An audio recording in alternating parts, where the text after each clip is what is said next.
is, where is the gold medal? Okay, my sincerest apologies. I have it. It's in the hotel. In the rush of this morning, my apologies. Well, just leave it there. In St. Kitts, just leave it at the hotel? Yes. Okay, I'll run that by Team We'll send Dominica. Dominica a replica. A replica? Yes. Good luck. Well, we all have one, you know, so that's all right. But to be serious, though, you trained for many years. Yes. Because sometimes we see success as overnight. There's no overnight success. Absolutely not. There's always a process. Yes. You trained for years. You had dreams, you had hopes. And the next thing you know, you're looking at the board. Yeah. And you're the champion. Yeah. This is not back in high school. What emotional thoughts came? I think that in the moment, right after I realized that I had won, I remember looking out into the stadium, and there was this moment of awe and wonder. And I think in that moment, there was also true peace. You know, I started this journey at age 13, and I accomplished this moment 17 years later. 17 years later. And at that point, it was like a weight had been lifted off my shoulders. That all the hard work, the dedication, the tireless moments of close but not quite close enough, it was all worth it. And so there was true peace at that moment, but about 5 seconds after that moment of peace, it was just roaring excitement from within. And I think there was a moment where you saw it come out in a very pure scream. I think I even crouched down and screamed on the track. And it was a joy because for that moment I knew that Dominica had just gone down in history and that no matter what, we were forever going to be Olympic champions.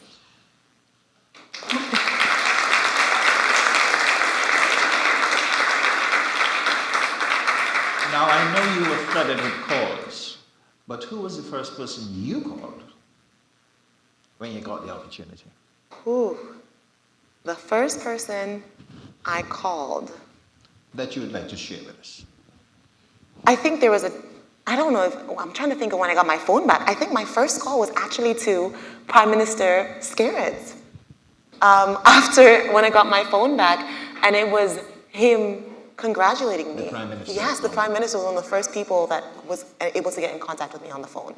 Simply because you have to remember, my family and my husband's family, my husband is my coach for those who don't know, were in the stadium. So I had my immediate family right there with me. So there's no need to call. They were on the sidelines. The first person I spoke to was my husband. I gave him a hug. As soon as I was done competing, walked right to him in the stadium. But the first call was to Prime Minister Skerrit. What does this gold medal and your achievement mean, not only to you, but the people of Dominica? I think it is a platform on which they can stand a little taller. A sense of pride, a sense of worldly presence, and most importantly, I think that it is a true reminder that just because we are tiny does not mean we are not mighty. I am a huge advocate for the phrase, especially within the OACS, that it is about quality, not quantity. Our population or land size does not dictate our capacity to have power and influence in the world. And And I think that is what the Dominican people are feeling right now. And the best part, it seems to transcend, generations, religion, political status. One thing I have learned is that sport, and especially success in sport, is truly a unifying umbrella and factor. Good. Now, you have this success. It's going to last forever, as you said, which is true. What is it you want to do with that success and all of the resources that have come your way and can still come your way? You're still a very young woman. What is it you want to do with this success for your Dominican people? For my Dominican people, I would like this success to be the first step in actually procuring and creating a strong athletics foundation across the island. And that expands past just track and field. For me, this means one, being able to provide a facility in my own realm, which is of course track and field, so I would like a track stadium built, but it also means procuring and ensuring the longevity of certain structures, whether it be ensuring that the basketball players always have the proper equipment they need, making sure that the cricket fields are always in the proper standings, that the young people can always use it, but also we can continue to host international competitions, and also kind of branching out on what sport can do, especially for our future generations.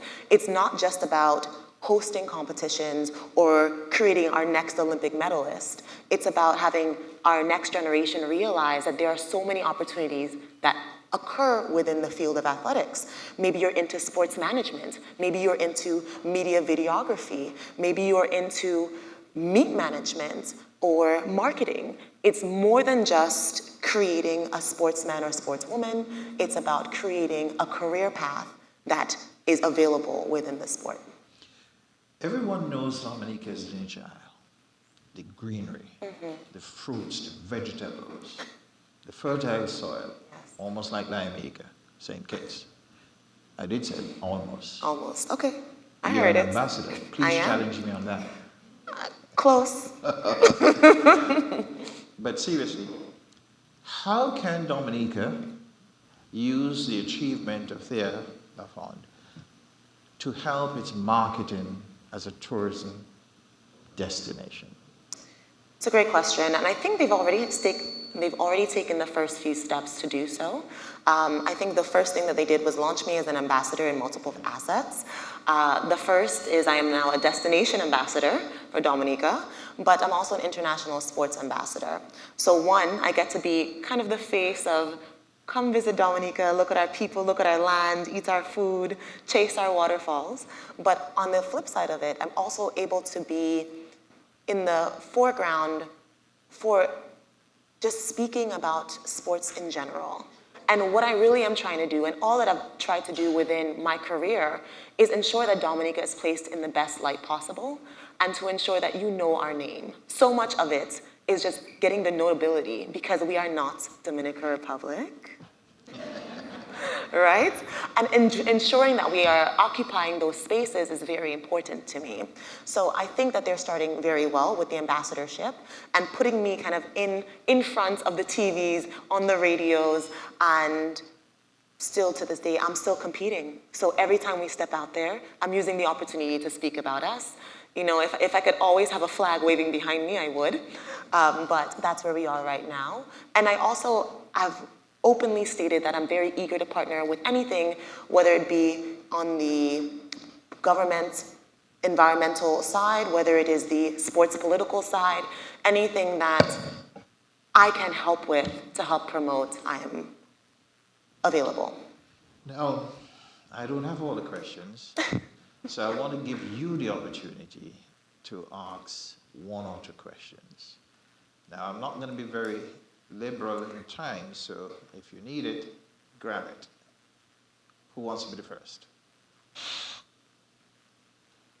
Thank you, Freddie.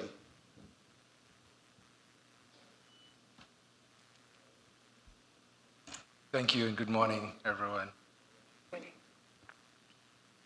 How do we, in fact, now use this opportunity, not just for Dominica, not just for sport, but do you think there's a possibility then that sport can become the locus of a whole ecosystem of development?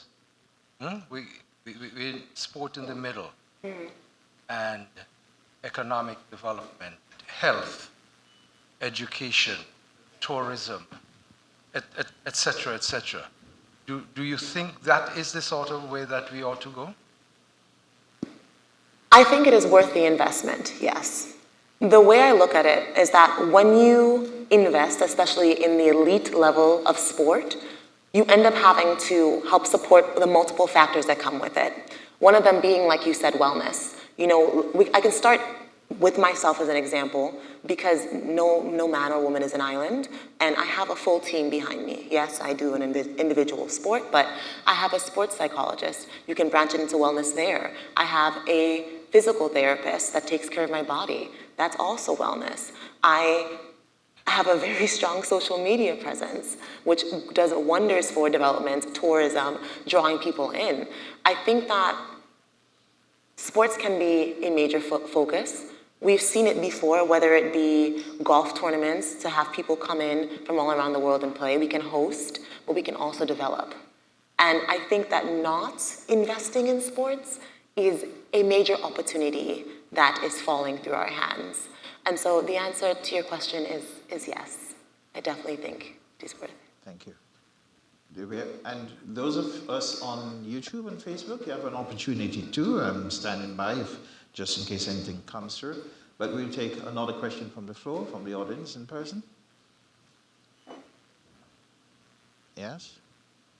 Thank you very much, Mr. Denrick Liebert from the Bank of Nevis, for your question.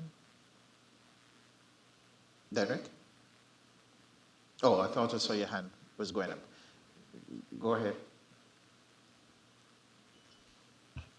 Good morning. Yes, I am really excited to see you sitting there because I have a question that I need to ask you. Yes. For women in sports in particular, what should we be doing to keep our teenage girls interested in participating in sports? Because we tend to lose them after age 12, 13. And so you started at 13, so maybe you can give some advice so that we could see what we can do to keep them there. It's a very good question.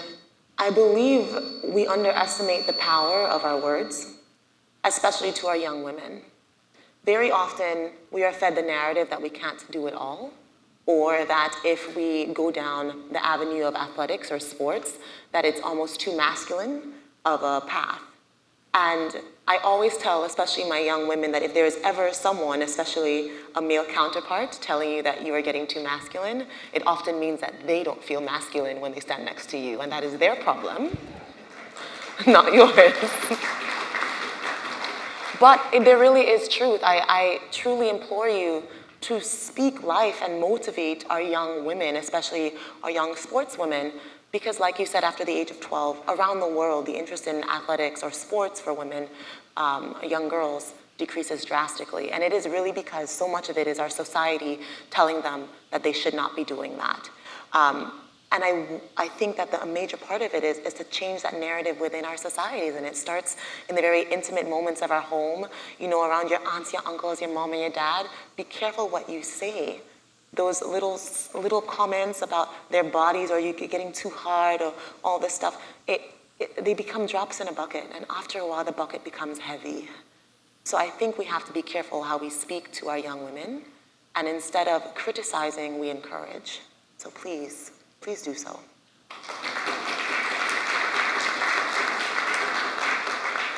Now, the final question I have for you is this, unless there's need for a follow-up. Let me see what the best way I could ask it. Okay. Were you an accidental track and field star? Was an accidental track and field star? I guess the answer is yes. For many of those who are not familiar with my story, I began as a dancer, ballet, tap, jazz, very classically trained. I think that helped a lot because I spent over 15 hours a week in front of a mirror with a very small Russian instructor telling me that she liked it a certain way, and if she didn't like what I did, I started from the top, over and over again. So discipline was there. But it got expensive, according to my mother, so I had to find something that was free, and athletics, sport in my school was free. So I started with volleyball, season was over, and then all my friends started joining the track team. And that's how I started. There is no beautiful story. It is 100% peer pressure. And I always say, be careful the friends you pick, because look at where my friends brought me. So we're grateful for that. And I would always also like to say, when we talk about, right back to the previous question about women in sports, please give these young women an example. and it doesn't have to be me, it does not have to be me, but allow them to see other successful sportswomen flourishing in their field, and that way they don't necessarily feel like they are the outlier. Very often it's hard to continue on a journey when you feel like you're the only one. But seeing someone be where you want to be can very often shine a light in the right direction. So, Well, for something that just came in, and you spoke, you touched on it earlier on, but just perhaps to take another stab at it, so to speak. Your achievement came, and I dare say, having a background in sport, it didn't come from a careful architectural plan in terms of athletics in Dominica, and boom, this is the result. It happened. And everything in your life leading up to it contributed, even in ways that perhaps we didn't understand. yeah. So that could have been accidental. To make it not accidental for other athletes in the future, how can Dominica, you feel, try to attract more investment for its overall development, but also for sport generally? And you mentioned cricket, you mentioned basketball, etc., other sports. So it's good that your focus is not primarily on track and field, and that's good. So how can you think Dominica, the government, the people, can use your success to attract investment generally, but also for the promotion and development of sport? I think at this point, it is very much so, build it and they will come. So I think that one of the greatest ways to foster sports investment and development is first by being able to host, is bringing people in, because what that does is, one, naturally bring sports tourism to your island, but two, it also brings in that extra revenue, right? Which you can then use to roll over and keep developing the sport. And I think that's what it has to be. It starts with that initial ground roots investment that can then grow and snowball into something bigger. And we have to remember that I think one of the secrets of tourism is creating an experience for both the tourist and the local vendors alike. And I think the best part about sports is that it's something that people can travel to and experience, but it's also very accessible to the locals. And you want people on island to care about sports so that they also bring their next generation, their children, to the sport, but then by being able to host and bring outside populations in, you're then covering the international ground. So we have to foster it in-house and then also outside too. And I guess you've seen some of that since you've had your stadium for cricket. Absolutely. Where it has attracted. Absolutely. There's another question from our viewers online, and this person begins by saying, proud of you, Thea LaFond. So, a fan.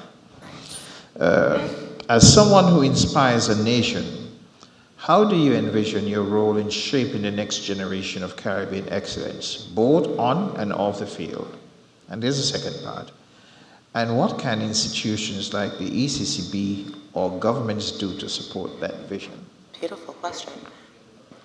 I think that currently what I'm trying to do is simply instill a few basic necessities to help the next generation of athletes in Dominica be successful. And it's little things.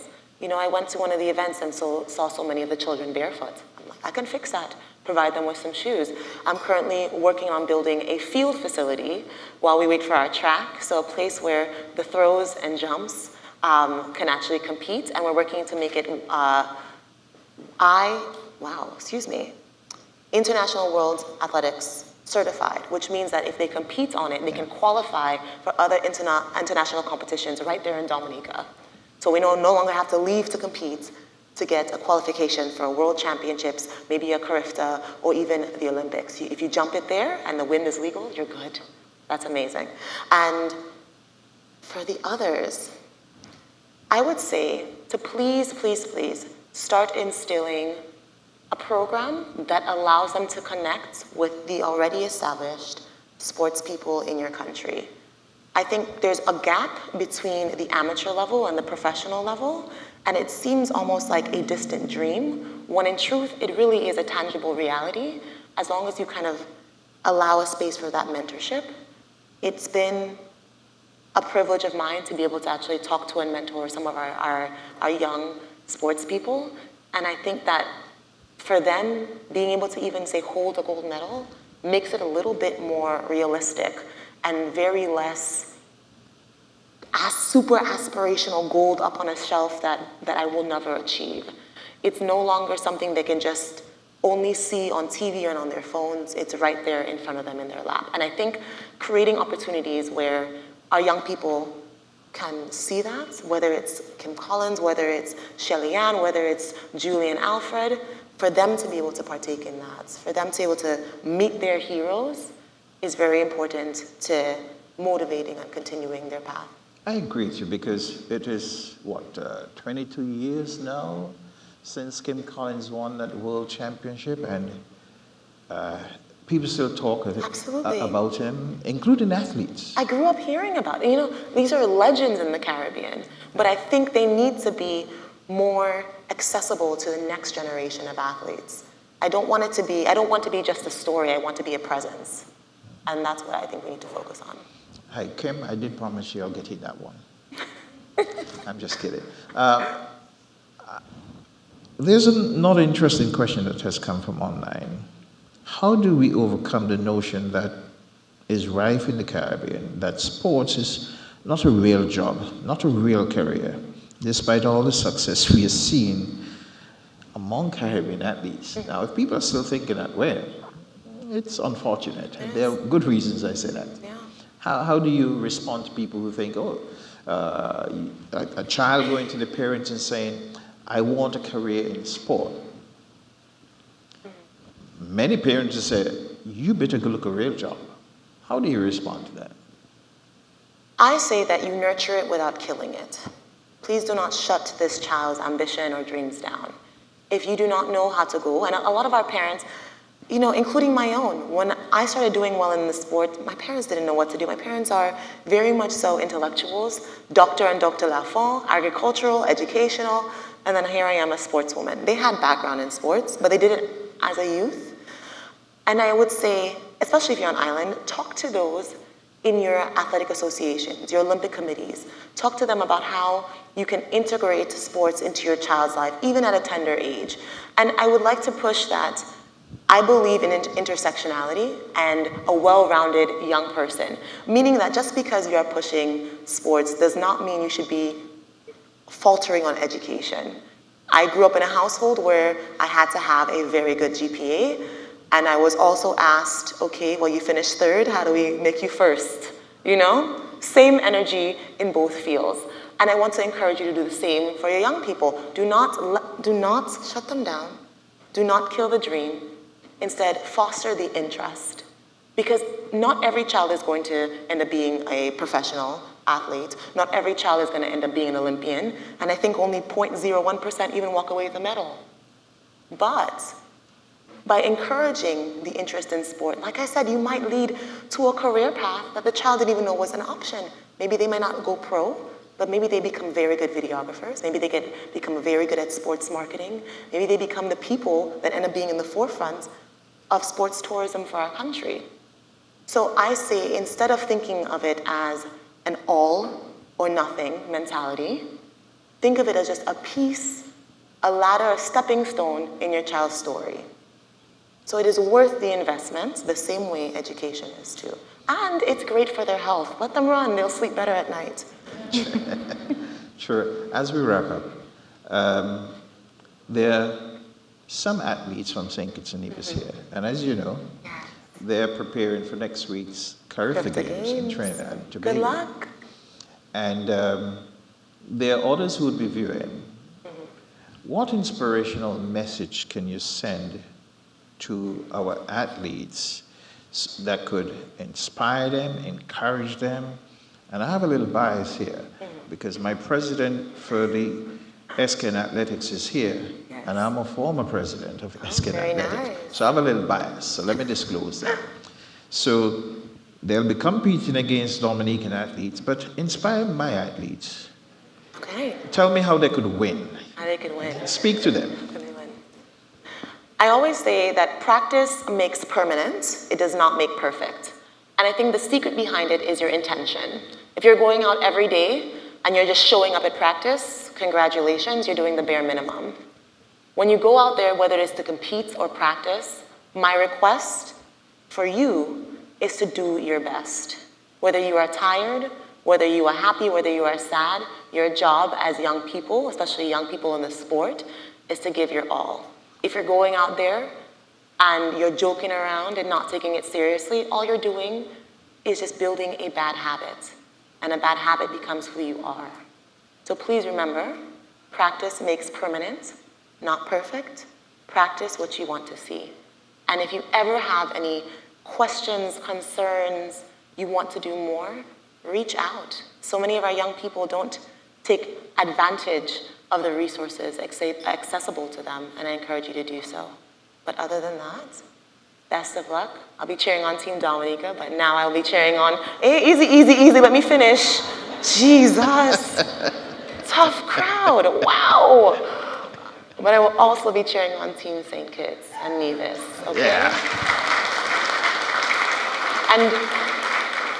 And very formally, informally, I always tell, especially my athletes from the Caribbean, if you would like to talk to me, I am accessible. I am also a young person, I'm always on my phone. Feel free to DM me. The amount of athletes from the Caribbean I've already spoken to, simply just texting them right there on my phone for any mentorships, any questions, navigating colleges, whether in the Caribbean or international. I always am available, especially to our young people in the Caribbean, as a resource. So please don't hesitate to reach out, okay? So, Thank you.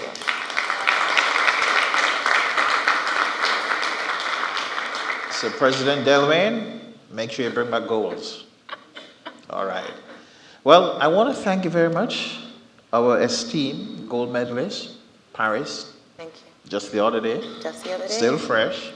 And continue to enjoy the success that you've had.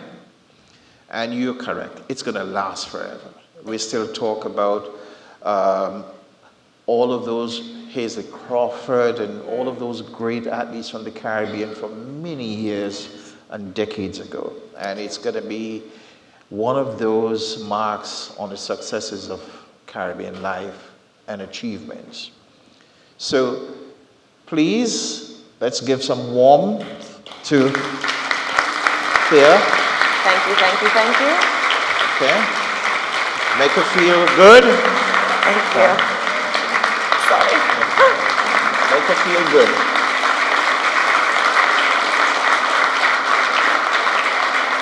Thank you, thank you, thank you. Stay alive, stay alive.